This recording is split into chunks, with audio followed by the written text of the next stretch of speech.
उद्वप्पयतु न शक्ति आदिशक्तेधरस्मितम् तत्त्वं यस्य महत्सूक्ष्मं मानं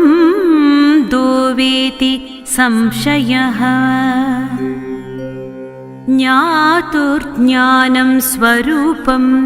स्यान्न गुणोनापि च क्रिया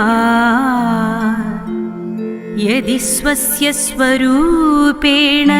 वैशिष्ट्यमनवस्थितिः दुर्गे भर्गसंसर्गे सर्वभूतात्मवर्तने निर्ममे निर्मले नित्ये नित्यानन्दपदे शिवा शिवा भवानी रुद्राणी जीवात्मपरिशोधिनी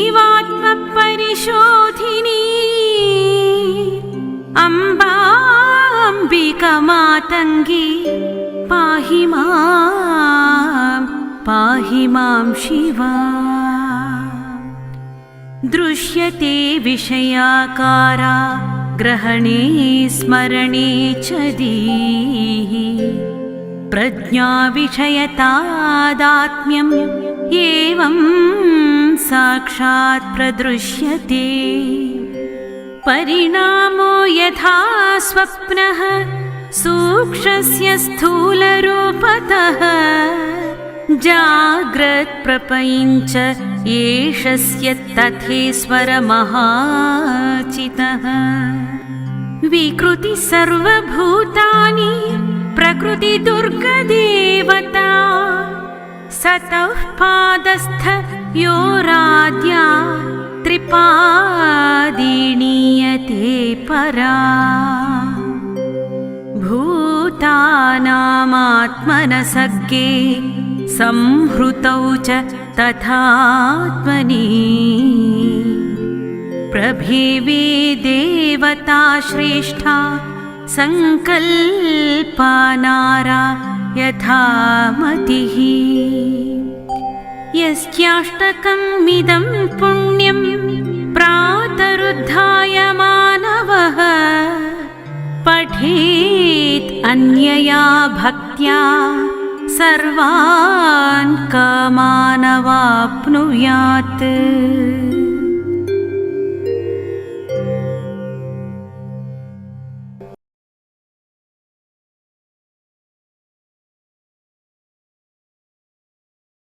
उद्वप्पयतु न शक्ति आदिशक्तेधरस्मितम् तत्त्वं यस्य महत्सूक्ष्मं मानं दोवेति संशयः ज्ञातुर्ज्ञानं स्वरूपं स्यान्न गुणोनापि च क्रिया यदि स्वस्य स्वरूपेण वैशिष्ट्यमनवस्थितिः दुर्गे भर्गसंसर्गे सर्वभूतात्मवर्तने निर्ममे निर्मले नित्ये नित्यानन्दपदे शिवा शिवा भवानी रुद्राणी जीवात्मपरिशोधिनी अम्बाम्बिका मातङ्गी पाहि मां शिवा दृश्यते विषयाकारा ग्रहणे स्मरणे च धीः प्रज्ञाविषयतादात्म्यम् एवं साक्षात् प्रदृश्यते परिणामो यथा स्वप्नः सूक्ष्मस्य स्थूलरूपतः जाग्रत्प्रपञ्च एषस्य तथेश्वरमहाचितः विकृति सर्वभूतानि प्रकृति दुर्गदेवता सतः पादस्थ योराद्या त्रिपादिनीयते परा भूतानामात्मनसर्गे संहृतौ च तथात्मनि प्रभेवे देवता श्रेष्ठा संकल्पानारा यथामतिः यस्याष्टकमिदं पुण्यं प्रातरुद्धाय मानवः पठेत् अन्यया भक्त्या सर्वान् कामानवाप्नुयात्।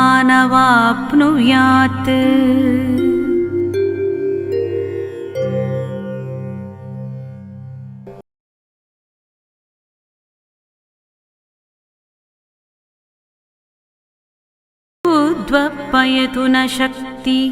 आदिशक्तेधरस्मितम् तत्त्वं यस्य महत्सूक्ष्मं मानं दोवेति संशयः ज्ञातुर्ज्ञानं स्वरूपं स्यान्न गुणोनापि च क्रिया यदि स्वस्य स्वरूपेण वैशिष्ट्यमनवस्थितिः दुर्गे भर्गसंसर्गे सर्वभूतात्मवर्तने निर्ममे निर्मले नित्ये नित्यानन्दपदे शिवा शिवा भवानी रुद्राणी जीवात्मपरिशोधिनी अम्बाम्बिका मातङ्गी पाहि मां शिवा दृश्यते विषयाकारा ग्रहणे स्मरणे च धीः प्रज्ञाविषयतादात्म्यम् एवं साक्षात् प्रदृश्यते परिणामो यथा स्वप्नः सूक्ष्मस्य स्थूलरूपतः जाग्रत्प्रपञ्च एषस्य तथेश्वरमहाचितः विकृति सर्वभूतानि प्रकृति दुर्गदेवता सतः पादस्थ योराद्या त्रिपादिनीयते परा भूतानामात्मनसर्गे संहृतौ च तथात्मनि प्रभेवे देवता श्रेष्ठा संकल्पानारा यथामतिः यस्याष्टकमिदं पुण्यं प्रातरुद्धाय मानवः पठेत् अन्यया भक्त्या सर्वान् कामानवाप्नुयात्।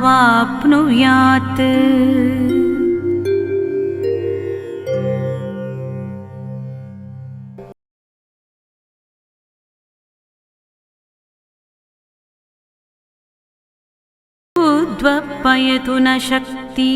आदिशक्तेधरस्मितम्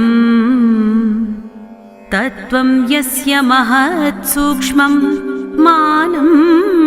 दोवेति संशयः ज्ञातुर्ज्ञानं स्वरूपं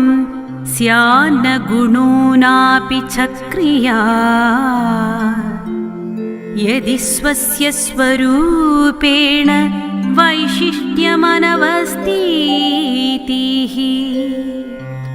दुर्गे भर्गसंसर्गे सर्वभूतात्मवर्तने निर्ममे निर्मले नित्ये नित्यानन्दपदे शिवा शिवा भवानी रुद्राणी जीवात्मपरिशोधिनी अम्बाम्बिका मातङ्गी पाहि मां शिवा दृश्यते विषयाकारा ग्रहणे स्मरणे च धीः प्रज्ञाविषयतादात्म्यम् एवं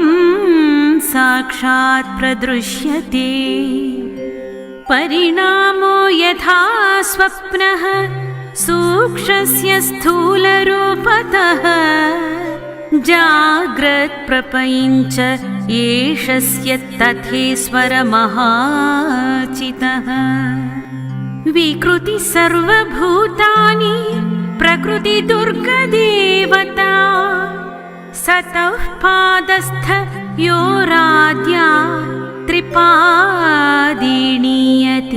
परा भूतानामात्मनसग्गे संहृतौ च तथात्मनि प्रभेवे देवता श्रेष्ठा संकल्पानारा यथा मतिः यस्याष्टकमिदं पुण्यं प्रातरुद्धाय मानवः पठेत् अन्यया भक्त्या सर्वान् कामानवाप्नुयात्।